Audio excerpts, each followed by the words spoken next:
Wow, look at the video guys, it's anamorph. Stop touching your ISO button and watch this video. Hello everybody, my name is Marco Bagnoli, I'm a cinematographer, and today we talk about this dark, moody cinematic look. A lot of filmmakers are scared of this deep, dark colors and try to expose everything right. But in this video I'm going to show you different techniques, how you expose your shot, how you and where you put your lights to get this nice look. This is the first shot we're looking at, and as you can see, this is a very cool and dark scenery from a Uniqlo commercial. How did they shot a shot like this? First things first, where to put the camera. So when I'm going into a location like this, I'm looking for depth. So how can I get the most separation without adding any lights, adding colors, or just make my life easy?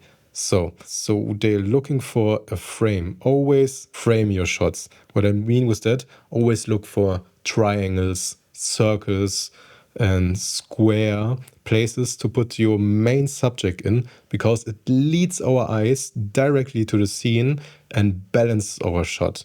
So what they done here, they put him exactly between these colors. When you're noticing, okay, now we have one frame, but it's a very messy one layer. This is a very messy location. So you can just use something like this chairs here and put it really close in front of the lens. So we added another layer. So with just these two things, we added 1, 2, 3, 4 basic layers into our image, and it looks very naturally. It doesn't look that you took something, just placed it in a frame. And that's also something a lot of people think a lot about, too much about it. So it doesn't make sense that this machinery is in this location, because it's always here when you're doing something like this job. But think about it, your main audience are most of the time not experts on this specific jobs. So just put everything that it looks cool, that the frame is nicely filled, and it just looks enjoyable. I think this whole mess looks really cool and busy and supports the story of our character that is building something. Then we have this door, because what looks like a door could also be open. Then we have this window, this wall, and this room. So we made our framing so that we have these dark layers. Now we add light layers to it. And most of the time we do it with windows, lamps, etc. And what I did here is classical, put your first Astera behind your actor. So we have a natural edge light to give in.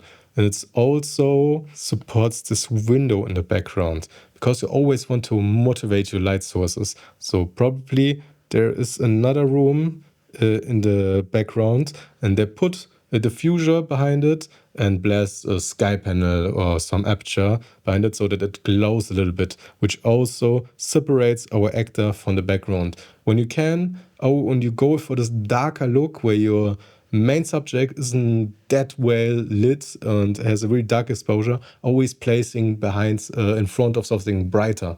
This makes him more visible and creates a nice layer. Then to balance the shot a little bit more out, so that we don't just have here in the center a little bit of light, put a Astera here and then put a Astera there.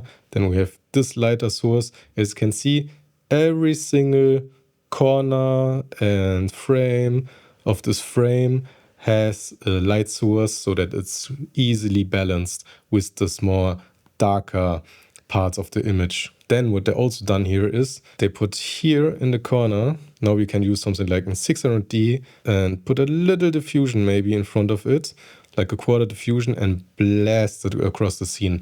Long, hard shadows are your best friends, but they have to come really from the side, so you get this nice long texture across your floor, background. Also, that's the most important part when you're going for this darker look. Try more to light the background, the walls, the ceiling, because this is what gives you the separation, because your main actor doesn't have that much light on him. Then the next thing a lot of people you always do is put a little bit haze into the scene.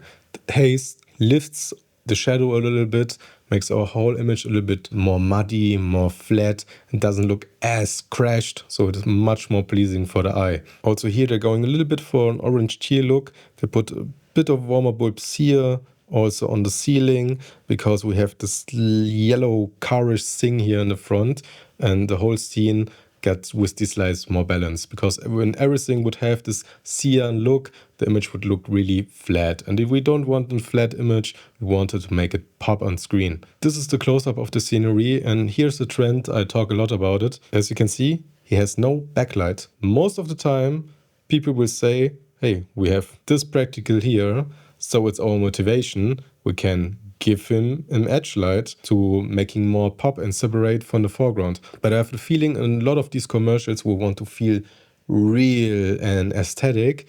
We don't do an edge light anymore.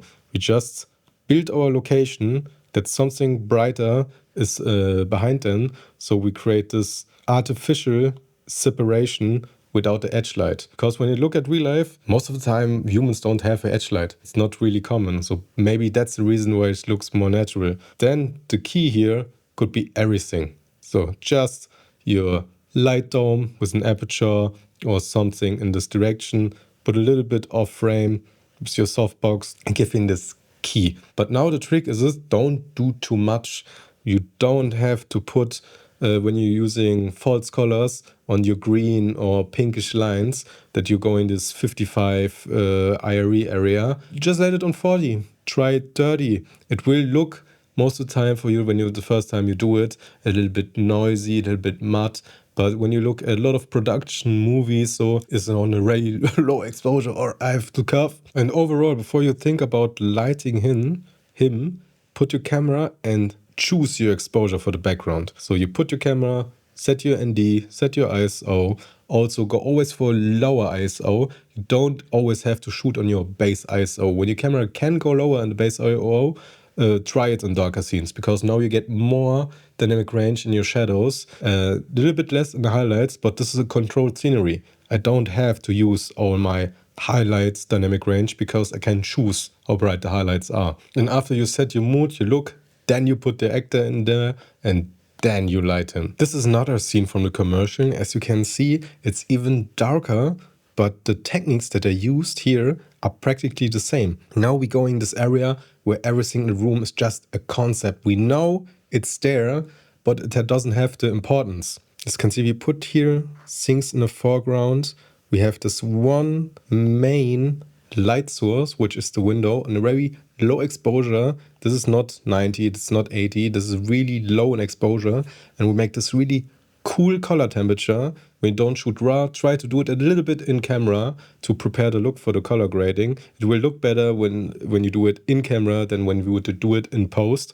And so how do we get a little bit more exposure on her?